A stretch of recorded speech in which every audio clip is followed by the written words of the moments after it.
नमस्कार सभी साथियों को स्वागत करता हूं सभी का इस YouTube चैनल पर। साथियों, आज हम शिक्षण विधियों का पेपर नंबर 3 हल करने वाले हैं। ये जो शिक्षण विधियों का पेपर नंबर 3 है आपके REET pre exam 2024, REET mains exam 2024 और इसी के साथ में जो सीटेट का एग्ज़ाम होगा आपका 2024 में, इन सभी के लिए उपयोगी रहेगा। तो शुरू करेंगे साथियों आज के इस वीडियो को। शिक्षण विधियों के इस पेपर में टोटल हम 25 प्रश्नों को हल करने वाले हैं। कल भी मैंने हिंदी व्याकरण का पेपर नंबर 9 डाला था। अगर आपने वो टेस्ट अटेंड नहीं किया है तो आप उस टेस्ट को जरूर अटेंड करिएगा। पहला प्रश्न देखेंगे, देखिएगा एक एक प्रश्न को बहुत अच्छे से हल करने वाले हैं। प्रश्न संख्या 1 आपसे पूछ रहा है, लेखन कौशल विकसित करने के लिए इनमें से किस विधि में बिंदु बिंदु से वर्णाकृति बनाकर अभ्यास कराया जाता है? रूपरेखा अनुकरण विधि, रचना अनुकरण विधि, स्वतंत्र अनुकरण विधि या पेस्टोलॉजी विधि। तो देखो, आपको लेखन कौशल क्या करना है? विकसित करना है। अब आपको बिंदु बिंदु से वर्णाकृति की बात की जा रही है। जैसे हम बच्चे को यदि क कबूतर वाला बनना सिखाएं तो इस प्रकार से बिंदु बना करके और छोटे छोटे बिंदु बना करके, यहाँ तो थोड़े बड़े बड़े बन रहे और बच्चे के सामने रख दिए जाते हैं। अब बच्चे इन बिंदुओं को मिलाएगा, ठीक है, बिंदु को मिला मिला करके और वो जो है लेखन कौशल मतलब लिखना सीख जाता है। तो ऐसा किस विधि में किया जाता है साथियों? रूपरेखा अनुकरण विधि में इस प्रकार से लेखन कौशल का अभ्यास कराया जाता है। प्रश्न संख्या 1 में पहला विकल्प आपका सही आंसर है।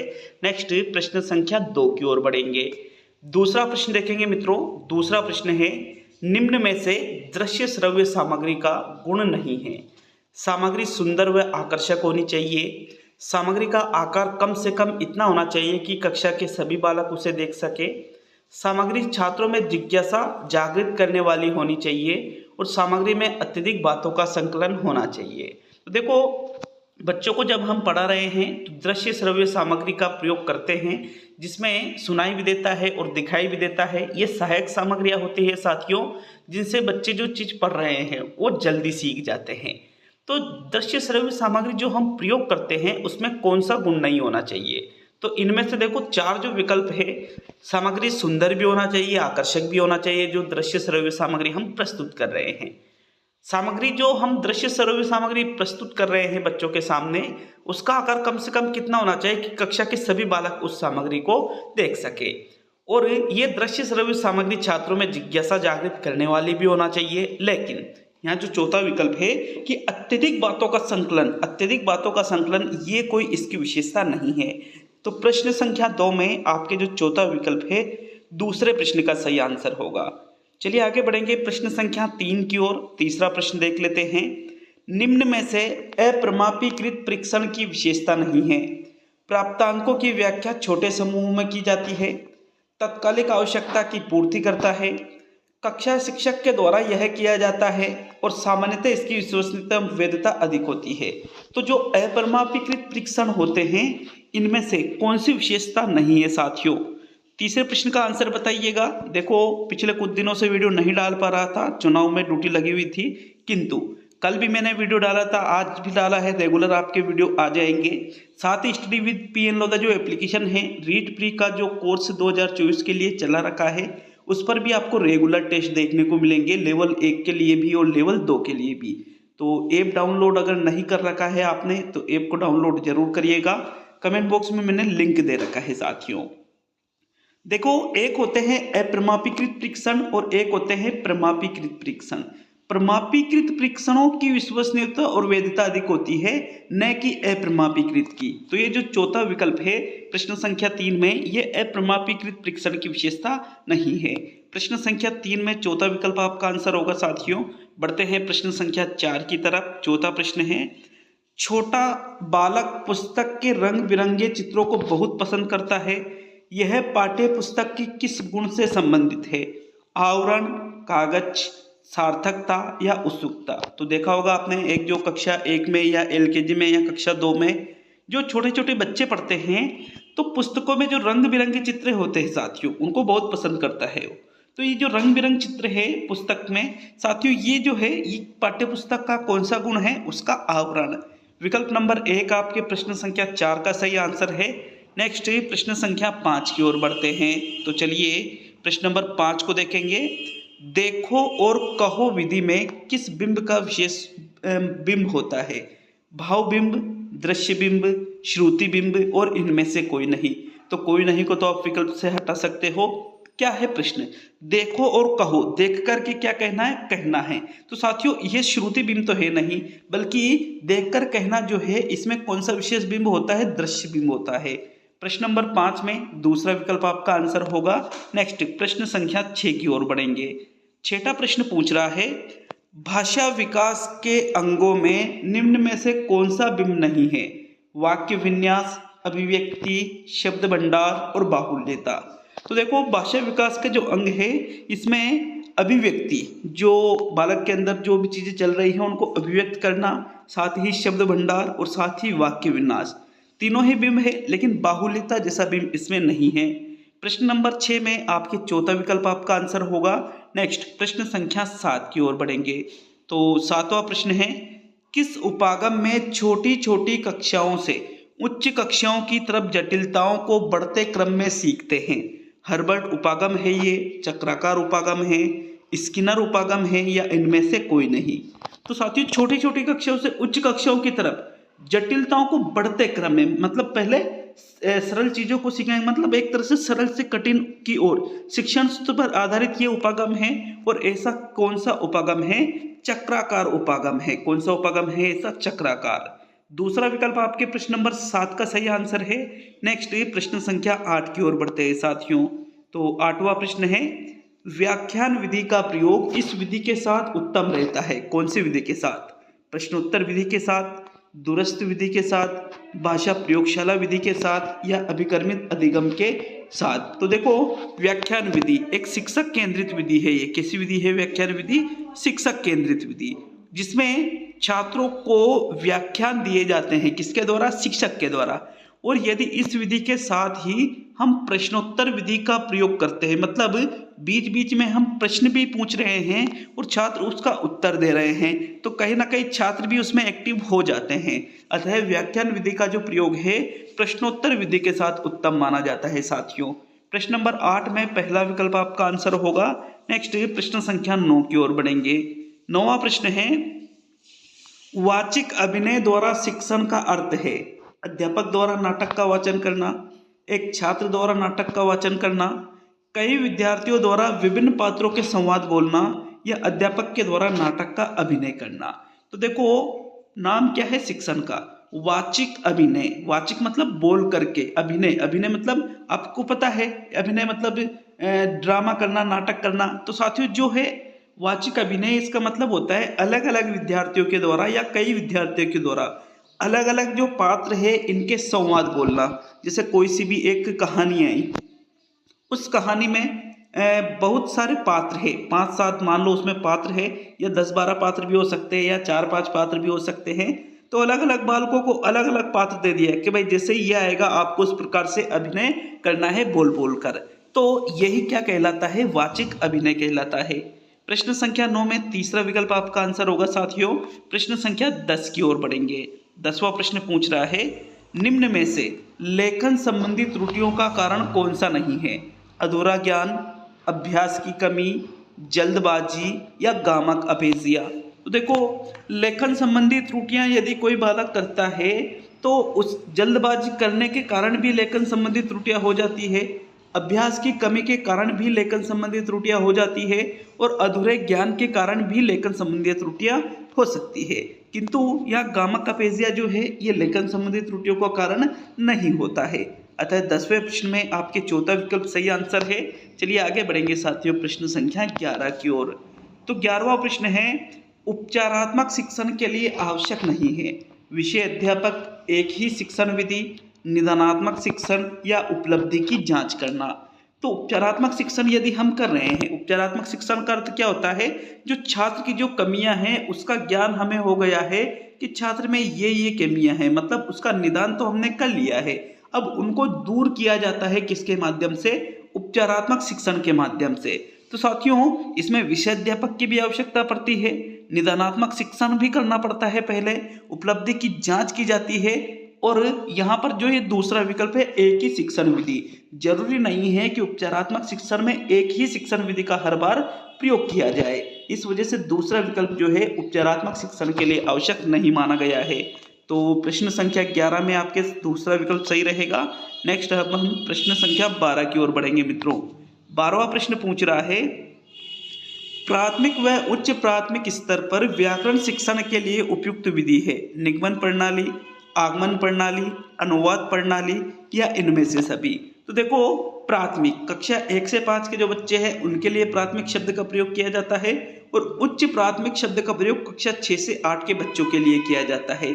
अब हम इनको व्याकरण की शिक्षा देना चाहते हैं, जैसे संधि है, समास है, उपसर्ग है, प्रत्यय है, संज्ञा, सर्वनाम, क्रिया विशेषण और भी अन्य सारी कई चीजें होती है साथियों। तो इसकी शिक्षा देने के लिए जो सर्वश्रेष्ठ विधि मानी जाती है पीएस और यूपीएस प्राथमिक और उच्च प्राथमिक स्तर पर, वो होती है साथियों आगमन प्रणाली। दूसरा विकल्प आपके प्रश्न नंबर 12 का सही आंसर होगा। प्रश्न संख्या 13 की ओर बढ़ेंगे। तो चलिए 13वां प्रश्न देखेंगे। निम्न में से अध्यापन कौशलों में सम्मिलित नहीं है पाठो स्थापना कौशल, लेखन कौशल, प्रश्न कौशल या शामपट्ट कौशल। तो देखो, अध्यापन कौशल, बच्चों को जब हम पढ़ाते हैं तो साथियों पढ़ाना मतलब अध्यापन करवाना, शिक्षण करवाना, उसके लिए प्रश्न कौशल भी होना चाहिए हमारे पास कि प्रश्न किस प्रकार से बच्चों से पूछे जाए, शामपट्ट कौशल भी होना चाहिए, शामपट्ट से पर किस प्रकार से लिखा जाए, पाठो स्थापना कौशल भी होना चाहिए, लेकिन लेखन कौशल जो है इसको अध्यापन कौशलों में सम्मिलित नहीं किया गया है। प्रश्न संख्या 13 में आपके प्रश्न जो दूसरा विकल्प है ये आपका आंसर होगा साथियों। प्रश्न नंबर 14 की ओर बढ़ते हैं। तो 14वां प्रश्न, भाषा की प्रकृति के संबंध में असत्य कथन है। भाषा अनुकरण के माध्यम से सीखी जाती है, भाषा कठिनता से सरलता की ओर अग्रसर है, भाषा असामाजिक प्रक्रिया है और भाषा स्थूल से सूक्ष्म की ओर अग्रसर है। तो 14वें प्रश्न में अच्छे से सोच समझकर जवाब दीजिए। भाषा की प्रकृति के संबंध में आपको असत्य कथन, गलत कथन बताना है।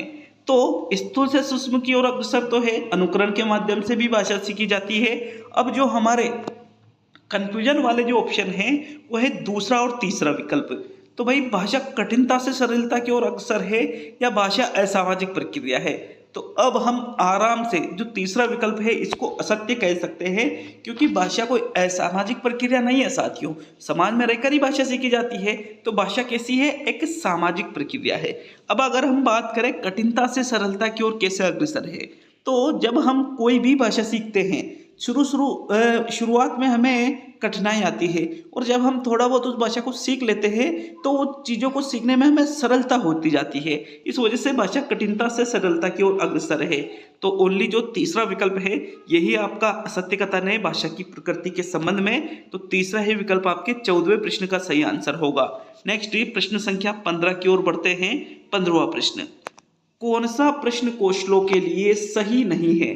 प्रश्न पूछने में उत्साहवर्धन तरीकों का प्रयोग करना, प्रश्नों को प्रोत्साहन देना, हाँ अथवा न उत्तर वाले प्रश्नों की संख्या बढ़ाना, या सुनने में संवेदनशीलता विकसित करना। तो इनमें से जो प्रश्न कौशलों के लिए सही नहीं है उसका चुनाव 15वें प्रश्न में कीजिए। साथियों, प्रश्न कौशलों में प्रश्न पूछने में उत्साहवर्धन तरीकों का भी प्रयोग करना चाहिए, प्रश्नों को प्रोत्साहन भी देना चाहिए। यदि बच्चे प्रश्न पूछते हैं बिल्कुल उनको प्रोत्साहित करना चाहिए। सुनने में संवेदनशीलता भी विकसित करनी चाहिए, लेकिन हाँ अथवा न उत्तर वाले प्रश्नों की संख्या बढ़ाने से हाँ में नहीं में जवाब देना है, तो ये प्रश्न कौशलों के लिए सही नहीं माना जाता है। 15वें प्रश्न का तीसरा विकल्प सही है साथियों। प्रश्न संख्या 16 की ओर बढ़ेंगे। 16वां प्रश्न है, भाषा के विभिन्न कौशलों को रूप में पढ़ाने की अनुशंसा की जाती है। किस रूप में? निम्न रूप में, क्रमिक रूप में, एकीकृत रूप में या उच्च रूप में। तो निम्न और उच्च को तो हटा सकते हो। अब भाषा के विभिन्न कौशल है सुनना, बोलना, पढ़ना, लिखना। अब कर्मिक या एकीकृत, तो कर्मिक पर यदि जाते हो आप और एकीकृत भी ऑप्शन में है तो कर्मिक वाला आंसर नहीं होता है, बल्कि एकीकृत अंतः संबंधित या एकीकृत वाला जो विकल्प है यही आपका आंसर माना जाता है साथियों। विशेष रूप से इस प्रश्न को याद रखिएगा। विभिन्न कौशलों को पूछे जाए कि भाई पढ़ाने की अनुशंसा किस प्रकार की जाती है, तो एकीकृत या अंतः संबंधित अगर ऑप्शन में है तो ये आपका आंसर रहेगा। आपके प्रश्न नंबर 16 में तीसरा विकल्प आपका आंसर है। नेक्स्ट प्रश्न संख्या 17 की ओर बढ़ते हैं। 17वां प्रश्न है, पढ़ना सीखने के लिए आवश्यक है कि केवल लक्ष्य भाषा सुनने का माहौल हो, घर की भाषा सुनने बोलने को मिले, लक्ष्य भाषा की अर्थपूर्ण और रोचक सामग्री सुनने पढ़ने को मिले और चार्ट अधिक से अधिक कक्षा में लगाया जाए। तो बच्चों को यदि पढ़ना सिखाना है तो केवल सुनने से क्या वो पढ़ना सीख जाएगा? जी नहीं। यहाँ भी सुनने बोलने को मिले तो सुनना और बोलना तो हो रहा है, लेकिन पढ़ना कहाँ हो रहा है? तो इसलिए साथियों इसका आंसर क्या रहेगा? तीसरा विकल्प। जिस लक्ष्य भाषा मतलब जिस भाषा को हम पढ़ना सीखते हैं उसकी अर्थपूर्ण और रोचक, जिसमें रुचि जागृत हो, ऐसी सामग्री सुनने को भी मिले और पढ़ने को मिले। तो ये आपका सटीक आंसर है 17वें प्रश्न में तीसरा विकल्प। प्रश्न नंबर 18 की ओर बढ़ेंगे। 18वां प्रश्न है, छात्रों को बोलने लिखने पढ़ने में अभ्यास कराना इस सिद्धांत का कार्य है। स्वाभाविकता का सिद्धांत, क्रियाशीलता का सिद्धांत, रुचि का सिद्धांत और व्यक्तिक भिन्नता का सिद्धांत। तो व्यक्तिक भिन्नता के सिद्धांत में तो व्यक्ति विशेष पर बल दिया जाता है चीजों को सिखाने में। रुचि के सिद्धांत में अपने अपनी रुचि के अनुसार बच्चों को सिखाया जाता है। ये दोनों आंसर नहीं है। बोलना लिखना पढ़ना, इनमें क्या कराया जा रहा है? अभ्यास। अभ्यास मतलब करके सीखा जा रहा है। तो ये क्रियाशीलता के सिद्धांत पर आधारित है। 18वें प्रश्न में दूसरा विकल्प आपका आंसर होगा साथियों। प्रश्न संख्या 19 की ओर बढ़ते हैं। 19वां प्रश्न है, देखो और कहो विधि का प्रयोग क्या सिखाने के लिए किया जाता है? सस्वर वाचन, मौन वाचन, कहानी वाचन, उल्लेखन। तो देख करके कहना है, तो इसमें कहना है मतलब बोलना है, और बोलना है तो फिर मौन तो रहेगा नहीं, लिख भी नहीं रहे तो लेखन भी नहीं रहेगा। अब कहानी या सस्वर वाचन, तो इसका सही आंसर रहेगा साथियों सस्वर वाचन। देखो और कहो विधि का प्रयोग सस्वर वाचन सिखाने के लिए किया जाता है। सस्वर वाचन मतलब स्वर के साथ किया गया वाचन। 19वें प्रश्न में पहला विकल्प आपका आंसर है। नेक्स्ट प्रश्न नंबर 20 की ओर बढ़ेंगे। 20वां प्रश्न पूछ रहा है, उच्चारण अभ्यास कब कराया जाता है? अनुकरण वाचन करते समय, अनुकरण वाचन के बाद, आदर्श वाचन करते समय या आदर्श वाचन के बाद में। तो साथियों उच्चारण अभ्यास की बात की जा रही है। अब आदर्श वाचन के बाद में तो किया जाता है अनुकरण वाचन, तो आदर्श वाचन करते समय भी इसका आंसर नहीं होगा और आदर्श वाचन के बाद भी इसका आंसर नहीं होगा। इसका आंसर क्या रहेगा साथियों? जब आदर्श वाचन हो जाता है उसके बाद अनुकरण वाचन हो जाता है, तो अनुकरण वाचन के बाद में उच्चारण का अभ्यास बच्चों को कराया जाता है। प्रश्न नंबर 20 में दूसरा विकल्प आपका आंसर है। नेक्स्ट 21 की ओर बढ़ेंगे। 21वां प्रश्न है, समस्या समाधान विधि का गुण है। जो गुण समस्या समाधान विधि का है वो देखना है। जीवन संबंधी समस्याओं को हल करना, सोचने की आदत विकसित करना, अपने विचारों को मुक्त रूप से विकसित करना, या कोई नहीं। तो कोई नहीं तो होगा नहीं। मित्रों समस्या समाधान विधि का जो गुण है वो है जीवन संबंधी जो समस्याएं हैं उनको हल करना। ये एक समस्या समाधान विधि का गुण है। 21 में पहला विकल्प आपका आंसर है। अच्छा लगे वीडियो को लाइक शेयर करिएगा और चैनल पर नए हो तो चैनल को सब्सक्राइब करके जाइएगा साथियों। 22 को देखेंगे। 22वां प्रश्न है, गद्य के किसने पाठ रूप में नहीं गद्य के किस पाठ रूप में मौन वाचन अनुपयुक्त है? यहाँ टाइपिंग मिस्टेक हो रही है थोड़ी सी। गद्य के किस पाठ रूप में मौन वाचन अनुपयुक्त है? कहानी, आत्मकथा, जीवनी और संवाद। तो देखो जीवनी, कहानी, आत्मकथा, संवाद ये सभी किसमें शामिल होते हैं? गद्य में। लेकिन मौन वाचन अनुपयुक्त है मतलब मौन वाचन इसमें नहीं किया जा सकता। तो मित्रों यहाँ जो चौथा विकल्प है संवाद, संवाद मतलब बोलना, बोलने में फिर मौन वाचन मतलब मौन रहकर तो बोल नहीं सकते हो आप। इस वजह से 22वें प्रश्न का कौन सा आंसर रहेगा? आपके चौथा विकल्प। 23 की ओर बढ़ेंगे साथियों। 23वां प्रश्न है, निम्न में से विधा है? पुस्तक, रेखाचित्र, चलचित्र और प्रोजेक्टर। तो इनमें से विधा के बारे में 23 में बताना है। भाई पुस्तक, चलचित्र या प्रोजेक्टर विधा नहीं है, बल्कि विधा क्या है? रेखाचित्र है। साथियों 23 में आपके दूसरा विकल्प सही है। सेकंड लास्ट प्रश्न की ओर बढ़ते हैं। तो 24 में क्या पूछा गया है? उच्च प्राथमिक स्तर पर भाषा आकलन की दृष्टि से सर्वाधिक महत्वपूर्ण है? लिखित परीक्षा, अवलोकन, जांच सूची या साक्षात्कार सूची। तो उच्च प्राथमिक स्तर मतलब कक्षा 6 से 8 की बात की जा रही है। अब भाषा का आपको आकलन करना है, तो मित्रों इसके लिए जो सबसे महत्वपूर्ण माना जाता है वो क्या है? इनमें से लिखित परीक्षा। विकल्प नंबर 1 आपके 24 में सही है। अब आज का अंतिम प्रश्न देख लेते हैं। 25वां प्रश्न क्या पूछ रहा है? देखते हैं 25 को। निम्न में से पाठ योजना का अंग नहीं है? सामान्य उद्देश्य, विशिष्ट उद्देश्य, जांच कार्य या गृह कार्य। तो पाठ योजना में सामान्य उद्देश्य भी होते हैं, विशिष्ट उद्देश्य भी होते हैं। अब जांच कार्य या गृह कार्य, तो मित्रों पाठ योजना में गृह कार्य को सम्मिलित नहीं किया जाता है।